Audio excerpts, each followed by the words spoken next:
So this is the second part to the tenon making video that I started the other day, but had to stop because my phone rang and it killed the video recording. So on the right here is a tenon that I've finished. As you can see, the shoulders of the tenon are nice and crisp. The one on the left here is left unaltered from how I left it the other day at the end of the sort of part one of tenon making video.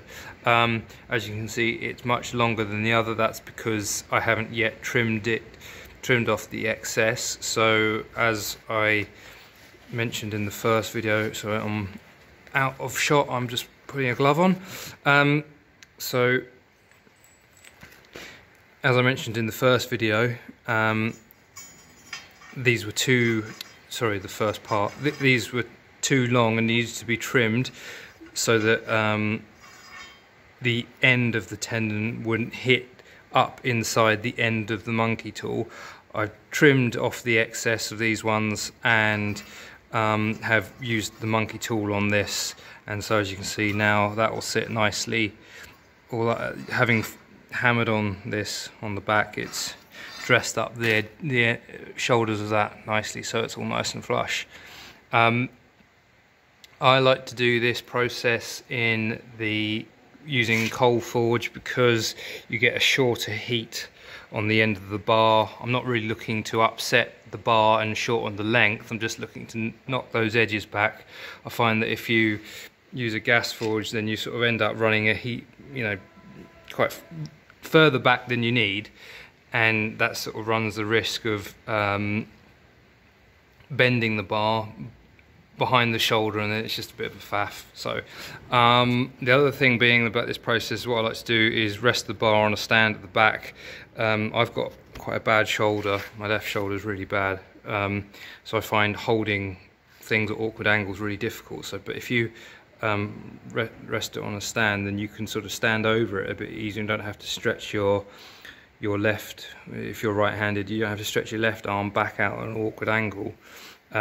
And also, as I'm doing this process, I spin the bar so that any kind of unevenness in your hammering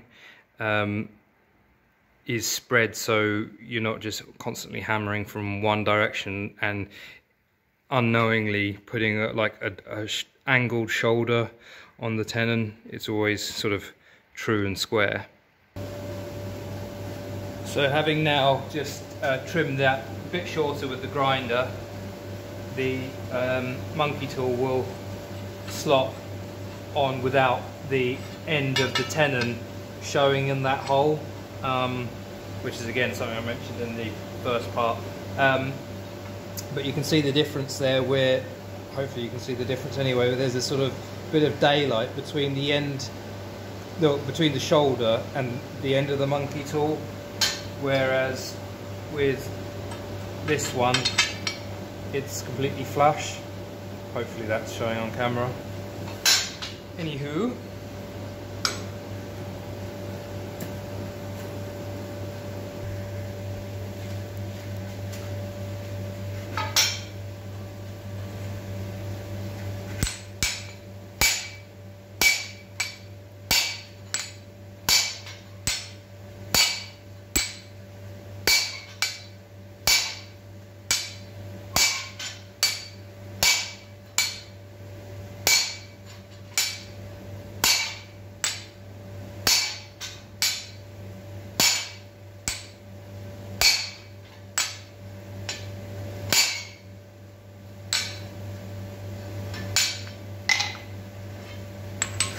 so I think that's done it pretty much. So the shoulder on that is much better than it was before. I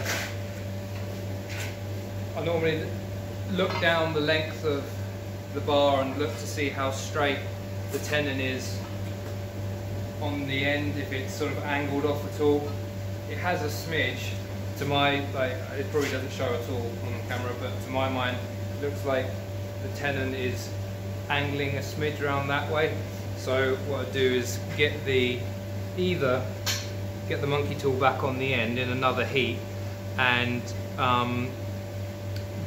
angle the bar up like this and give it a light tap here, or I just get a hide mallet, angle the bar like on the edge of the anvil and tap down there just to angle that back up a bit. And the final thing I do with this is to get it up to say like an orange temperature, and then just leave it to cool on the side of the fire just to normalize it, because this whole area has been through a fair bit of stress, and you just kind of want to relax it a little bit because it's yet got to be riveted over as well. So I think it's good to sort of keep the molecules in the steel as stress-free as possible. You know, man.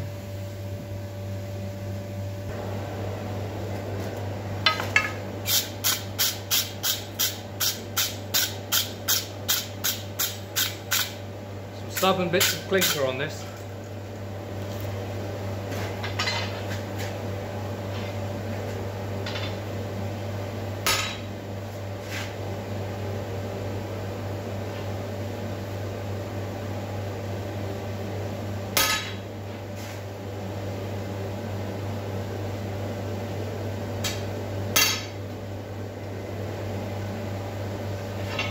I think that's job's a good one, really.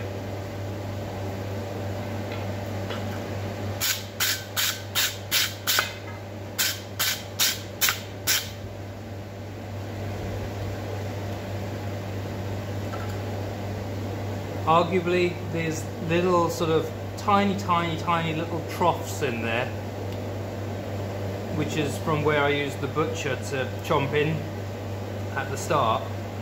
Those tiny little troughs are because I've gone a smidge deeper on that than I have with the power hammer along this area, drawing the tenon out. So